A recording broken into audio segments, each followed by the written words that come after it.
you. We know that our families can't afford the basics right now. Their electricity and gas bill is out of control. Their water bills are out of control. And don't get me started about their auto and home insurance. It's all out of control.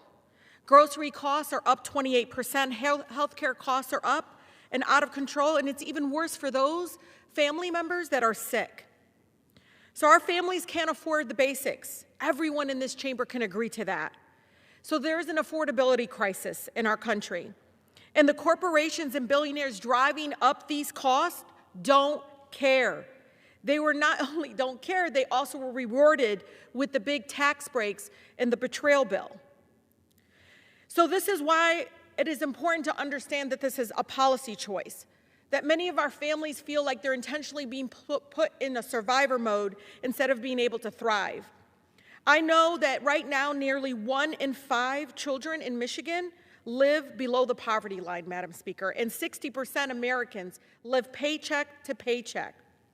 So I'm not going to wait for President Trump to keep his promise to address the cost of living in our country. I'm going to help and push back and introduce the economic dignity for all agenda, a plan to tackle the high cost of living in our country.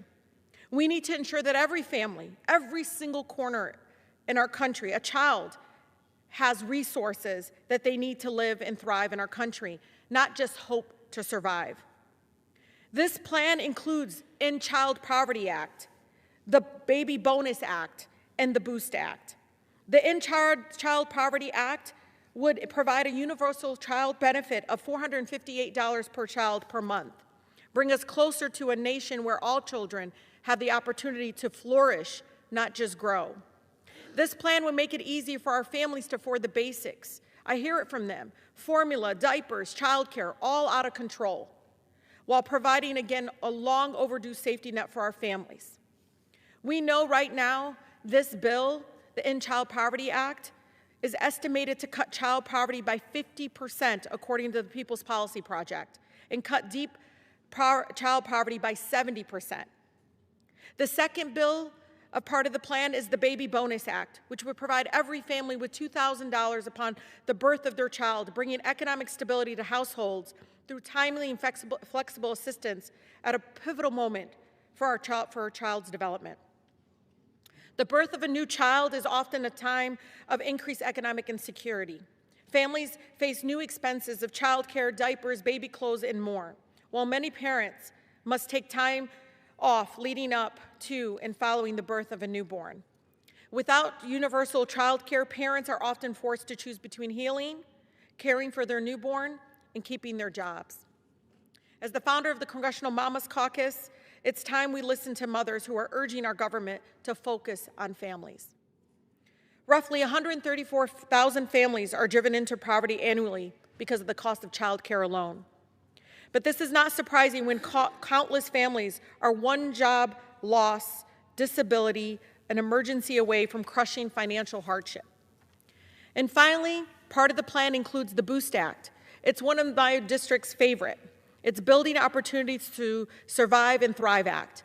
It would provide $250 per month to adults between the ages of 19 to 67 years old, promoting economic security for all. Studies show that this is effective. What's not effective is continuing to give billionaires big tax breaks, again, that doesn't impact our families in a positive way. While costs for necessities like housing, groceries, healthcare, and education increase annually, wages fail to keep up. We all know this in this chamber, and it puts many of our families in economic insecurity. An estimated expense like medical bills should not be a threat to a family's financial livelihood. So it's important that we start looking at new ways, and that includes regular cash assistance would make a tremendous difference to families literally on the edge of poverty and struggling to pay their bills. Everyone in our country deserves human dignity. We know that corporate greed is driving the costs up and creating this affordability crisis. So we need to push back. If my colleagues in Congress are serious in wanting to improve the lives of the American people, they should stop corporate giveaways and support and pass the Economic Dignity for All plan. Thank you, and I yield. The chairwoman recognizes the gentleman from Pennsylvania, Mr. Fitzpatrick.